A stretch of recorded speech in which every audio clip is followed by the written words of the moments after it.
पाकिस्तान के अंदर लाइट चली जाती है तो हमारा देश का मीडिया ऐसे चिल्लाने लगता है जैसे पाकिस्तान ने हमारे देश के ऊपर बम फेंक दिए हों।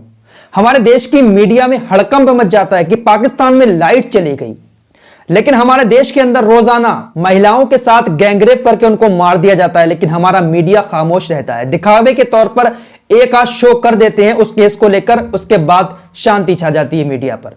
अगर ये मीडिया चाहे ना तो हमारे देश की सरकारों से इस रेप के खिलाफ चुटकियों में कानून बनवा सकता है। अगर मीडिया पीछे पड़ जाए ना सरकार के, तो सरकार हमारे देश में बलात्कार का कानून बनाकर रहेगी, लेकिन मीडिया ऐसी बातों से बहुत दूर रहता है। ये तो एक असली मुद्दे होते हैं ना देश के, और मीडिया को असली मुद्दों से मतलब क्या। हमारे देश की सरकार भी लव जिहाद जैसा कानून बना देती है।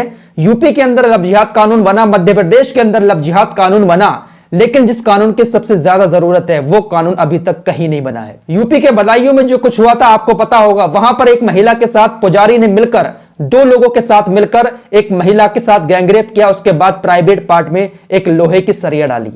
अब एक और मामला सामने आया है। नया गैंगरेप का मामला भी उसी प्रदेश से आया है जहां पर लव जिहाद कानून बनाया गया है। मध्य प्रदेश के अंदर भी लव जिहाद कानून बन चुका है, लेकिन इस प्रदेश में भी एक ऐसी घटना हुई है, दर्दनाक घटना, जिसने इंसानियत को शर्मसार करके रख दिया है। एक और घटना तमिलनाडु में भी हुई है इसी तरीके की।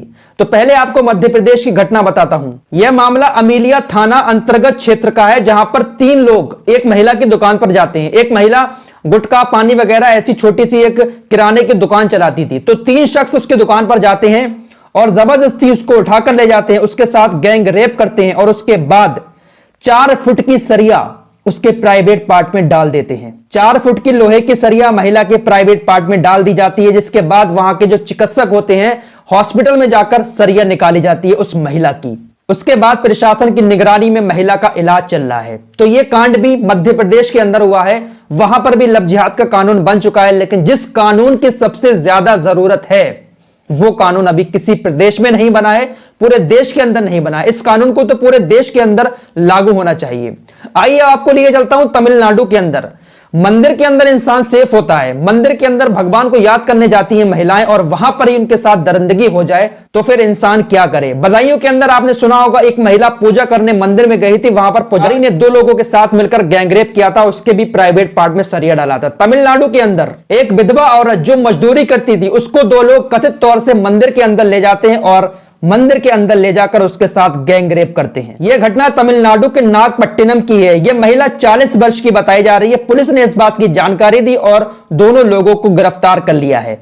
गिरफ्तार हो जाते हैं, सजा हो जाती है, लेकिन जिस सजा की सबसे ज्यादा जरूरत है वो सजा इन लोगों को नहीं मिलती है। आए दिन रोजाना ऐसे कांड सामने आ रहे हैं जहां पर महिलाओं के साथ अत्याचार हो रहा है। रेप तो होता ही होता है, लेकिन इसके बाद जिस तरीके की दरिंदगी ये लोग दिखा रहे हैं, इसको सुनकर रूह कांप जाती है। प्राइवेट पार्ट के अंदर लोहे का सरिया घुसेड़ देते हैं, 4 फीट सरिया, डॉक्टर उसको निकालते हैं। जरा सोचिए, रूह कांपती है इस चीज को सुनकर।